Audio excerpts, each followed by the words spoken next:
पन्नगे च सुरेन्द्रे च कौशिके पाद संस्पृशि निर्विशेष मनस्काय श्री वीरस्वामिने नमः। आर्हत वाङ्मय में कहा गया है, सच्चम लोयम्मि सारभूयम। हमारी दुनिया में, इस लोक में सारभूत तत्व क्या है? अनेक दृष्टिकोणों से, भिन्न भिन्न दृष्टिकोणों से भिन्न भिन्न उत्तर प्राप्त किया जा सकता है। एक आदमी सोच सकता है, जिसका दृष्टिकोण भौतिक है, कि अस्मिन् नसारे संसारे सारंग सारंग लोचना, अस्मिन् नसारे संसारे सारम वित्त समर्जनम। इस असार संसार में ये भौतिक सुख भोग, इससे जुड़ी हुई चीज, यह सार है। पैसा सार है, ऐसा कोई सोच सकता है। और पैसा तो मानो भौतिक दुनिया का एक प्रकार का ईश्वर है।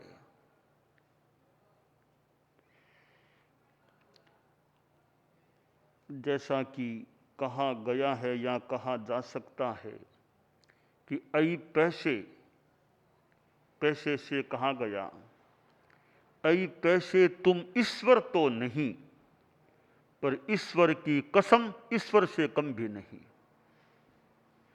पैसे को इतना महत्व दिया गया है। और यह कारण भी है कि पैसे से कितने काम हो जाते हैं, कितनी चीजें पैसे से प्राप्त की जा सकती है। पैसे से सुविधा तो मिल सकती है, भौतिक साधन पैसे से प्राप्त किए जा सकते हैं। आपके पास पैसा है, खूब बढ़िया बंगला आप बनवा सकते हैं, बना बनाया खरीद भी सकते हैं। आपके पास पैसा है, खूब देश विदेश की यात्राएं बाई प्लेन आराम से कर सकते हैं। और व्यक्तिगत हेलीकॉप्टर आदि के द्वारा भी यात्राएं की जा सकती हैं, क्योंकि पैसा है आपके पास। और पैसा है, कार आदि आदि भौतिक चीजें प्राप्त की जा सकती हैं। पैसे से ये सुविधा के साधन मिल सकते हैं, परंतु पैसे से स्वास्थ्य मिल ही जाए कहना मुश्किल है। मिल ही जाए, पैसा तो है पर आदमी बीमार है। पैसा है, बहुत ज्यादा पूरा खा भी नहीं पाता। तो पैसे से और भौतिक साधन मानो प्राप्त कर लिए, पर स्वास्थ्य पैसे से मिल जाए, डॉक्टर आदि की सुविधा हो जाए, परंतु न भी मिले। पैसा नहीं है, कम है, ऐसा आदमी साउंड है, स्वस्थ है, और पैसे वाला इतना स्वस्थ नहीं है। एक उद्योगपति के घर एक संत चले गए भिक्षा के लिए, बातचीत के लिए। बातचीत चली तो उद्योगपति बोला कि महाराज जी, मैं तो ज्यादा खा भी नहीं सकता, डॉक्टर की ओर से भी पाबंदियां हैं, बस वे लूथे फाफरे खाखरे कुछ ऐसी चीजें खा लेता हूं, ज्यादा खा नहीं सकता, घी भी नहीं लेना है, चीनी भी नहीं लेना है, हल्का फुल्का भोजन डॉक्टर के द्वारा निर्दिष्ट है। तो थोड़ा दूध खांकरे ऐसे कुछ चीजें लेता हूं। इतना धन पास में है, पर वो इच्छा होने पर भी डॉक्टरों की ओर से पाबंदी है, स्वास्थ्य की दृष्टि से ज्यादा खा नहीं सकता। डॉक्टर के निषेध करने से आदमी चीनी को छोड़े, डॉक्टर के निषेध करने से घी को छोड़े, यह तो एक तरह से ठीक है, वो व्यवस्था मान लो या स्वास्थ्य का दृष्टिकोण है। डॉक्टर की ओर से निषेध नहीं, शरीर की प्रतिकूलता नहीं, फिर भी कोई मिठाई छोड़ता है, संयम की दृष्टि से चीनी छोड़ता है, ज़्यादा घी नहीं, तलवा चीज़ें नहीं, संयम रखता है, यह विशेष बात है। डॉक्टर निषेध करे उससे पहले खुद अपना आदमी संयम कर ले, फिर डॉक्टर को लिखित में निषेध की जरूरत भी पड़े न पड़े, खुद ही आदमी संयम रखे अपना। है संयम भी मुख्यतया आत्मा की दृष्टि से रखे तो बड़ी बात होती है। तो डॉक्टर ने कह दिया आप घी नहीं खाना, चीनी नहीं लेना, चीनी की चीजें नहीं लेना, अब नहीं खा सकते यह थोड़ी सी विवस्था की बात हो सकती है। स्वस्था में संयम करे वो विशेष बात होती है। त्यागी कौन होता है? तो स्वस्था में छोड़े वो त्यागी है। 10वें आलियम में कहा गया है, वत्थ गंध मलंकारम इत्थि ओ शयनानीय अच्छंदा जे न भुंजंती नशे चायित्य बुच्चई। कि जो आदमी वस्त्र, गंध, अलंकार, आभूषण आदि आदि चीजों का विवस्था के कारण, अभाव के कारण भोग नहीं कर सकता, नहीं करता है, वह त्यागी नहीं है। तो त्यागी कौन है? आगे कहा गया है, जेय कंते पिए भोए लद्धे विपिठ कुब्बई साहीणे चयई भोए सेहु चायित्य बुच्चई। कि त्यागी वह है कि भोग सामग्री उपलब्ध है, कांत प्रिय भोग, सहज सुंदर व्यक्तिगत रूप में प्रिय भोग प्राप्त हैं, उपलब्ध हैं, प्राप्त भोगों से स्वेच्छा से पीठ फेर लेता है, छोड़ देता है, वह त्यागी होता है। स्वाधीनता की स्थिति में स्वस्था में छोड़ देना यह त्याग है, और छोड़ने वाला व्यक्ति त्यागी कहलाता है। अरिष्ट नेमी ने कैसे मानो कोई संवेग जागा, शादी को ही छोड़ दिया, मानो स्वस्था में त्याग कर दिया। कि इतनी जीवों की हिंसा, जब बाड़े में इतने पशु आदि जो भी जीव रखे हुए थे, पूछा इतने जीव यहाँ कैसे, कि आपकी शादी में भोजन में काम आएंगे। अरे मेरी शादी के लिए इतने जीवों की हिंसा, ऐसी शादी मुझे नहीं चाहिए, जीवों की हिंसा होती है, छोड़ दी शादी को। तू तोरण शू फिरो जिन स्वाम अद्भुत बात करीत अमाम। तू तोरण शू फिरो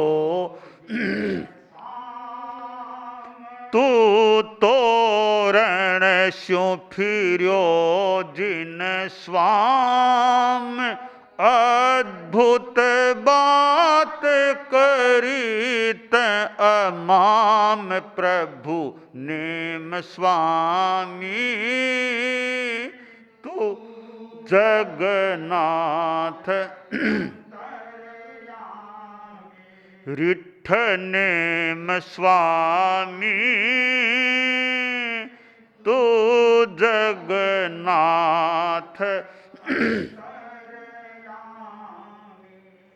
तो अरिष्ट नेमी एक उदाहरण है स्वस्था में प्राप्त सामग्री का त्याग कर देने का।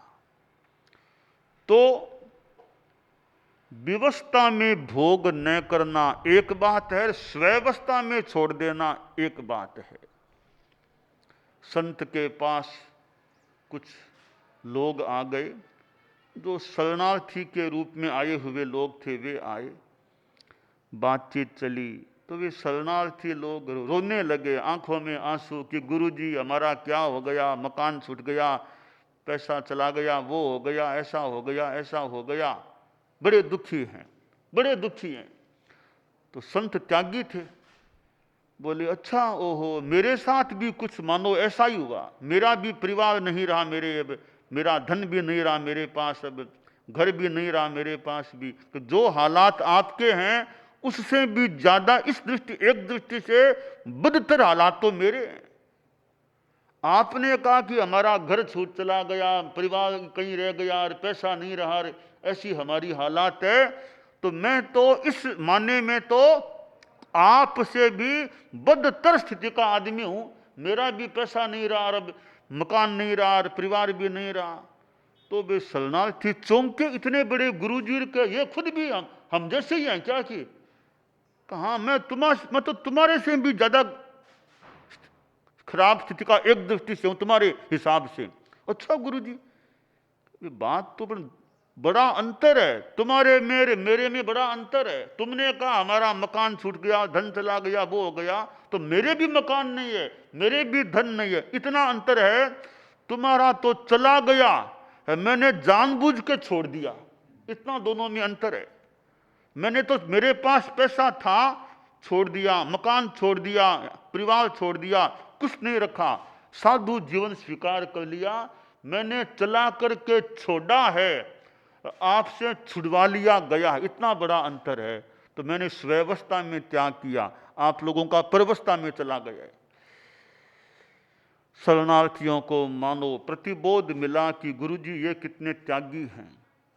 तो त्याग वहां है जहां राग नहीं है, जहां विराग है वहां त्याग है, जहां राग है वह विवस्था में छोड़ना भी पड़ गया, तो वो आध्यात्मिक संदर्भों में त्याग नहीं, वह आदमी त्यागी नहीं।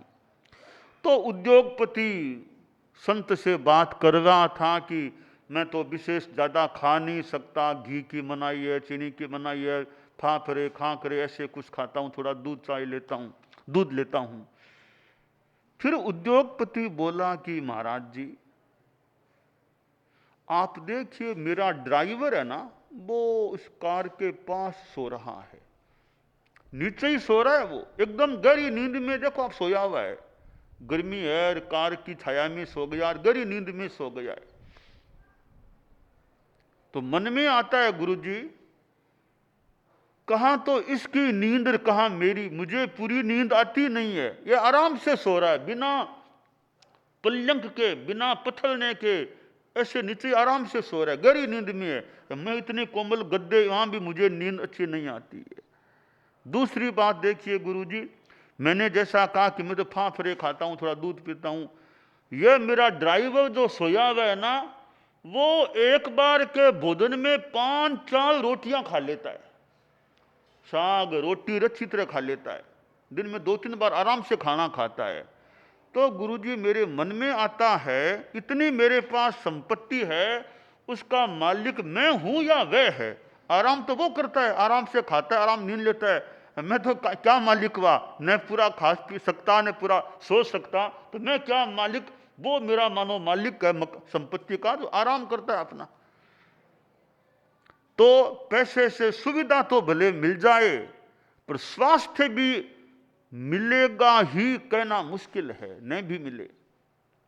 पैसे से सुविधा तो भले मिल जाए, पर चित्त की शांति मिल जाएगी यह कहना मुश्किल है। पैसा होने पर भी आदमी अशांति का जीवन जीने वाला हो सकता है। तो पैसे को भी सार कहा गया है, एक संदर्भ है, एक अपेक्षा है कि मानो पैसा दुनिया में सार है, एक प्रकार का ईश्वर से भी कम नहीं, ऐसा पैसे के लिए कहा गया है। पदार्थों को कोई सार मान ले, भौतिक सुखों को भोगना जीवन का सार मान ले, दुनिया में सार मान ले, ये अलग अलग दृष्टिकोण से उपजी हुई बातें हो सकती है।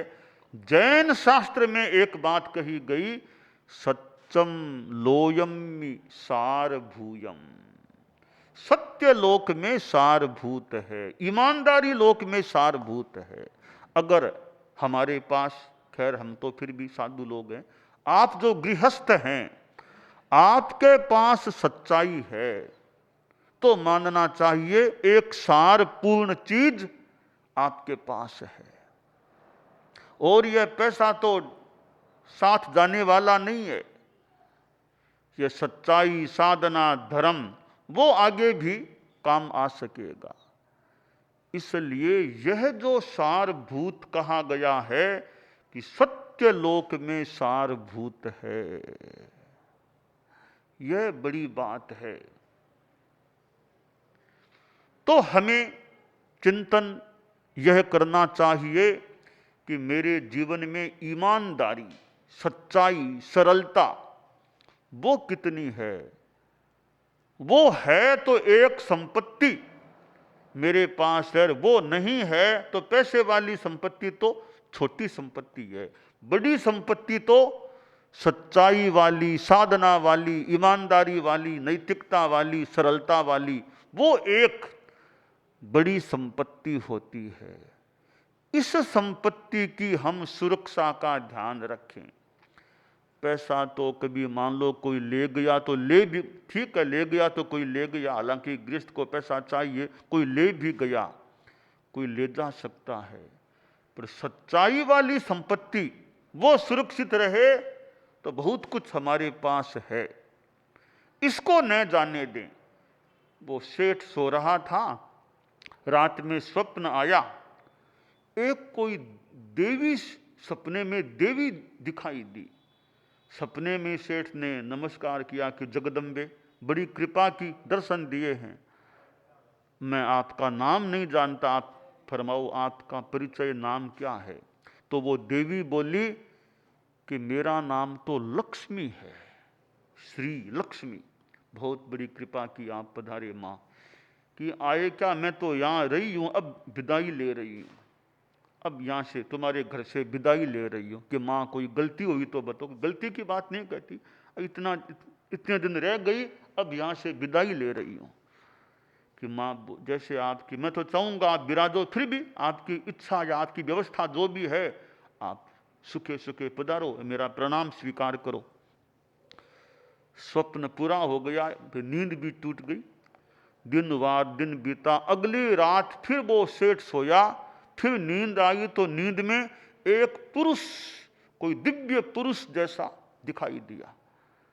तो सेठ ने सपने में नमस्कार किया कि महोदय आपका परिचय, लगता है आप कोई महापुरुष हो, आपका नाम नहीं जानता।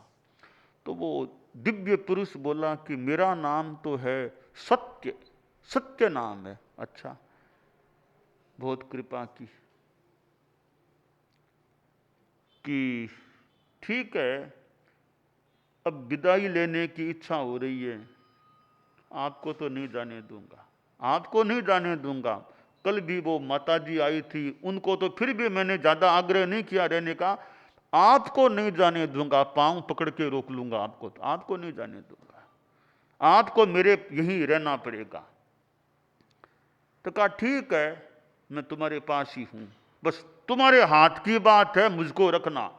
तुम्हारे यहां से जाना मेरे वश की बात नहीं, वो तुम्हारे वश की बात है। मुझे जाने दो या रखोगे, तुम चाहो तो मुझे रख सकते हो, ये तुम्हारे ही हाथ की बात है। कि हाँ, मेरे हाथ की बात, मैं आपको नहीं जाने दूंगा, यही रखूंगा। ठीक है, सपना पूरा हो गया।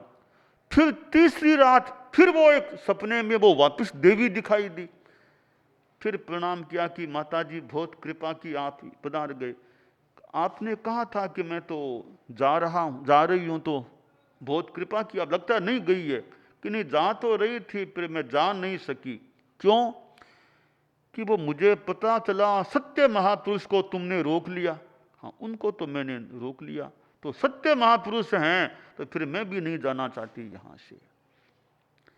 सच्चाई अपने आप में एक लक्ष्मी होती है, भले पैसे के रूप में न हो। लक्ष्मी श्री क्या है? एक तो पैसे के रूप में एक हमारी आभा भी एक तरह की लक्ष्मी है, श्री है। जहाँ सच्चाई है वहाँ अच्छी चेतना की आभा मान लें, पवित्रता वो रह सकती है। तो यह सच्चाई एक दुनिया का सारभूत तत्व है। हम सभी सच्चाई, ईमानदारी, सरलता, नैतिकता, इस तत्व को अपने जीवन में रखने का प्रयास रखें, यह काम्य है।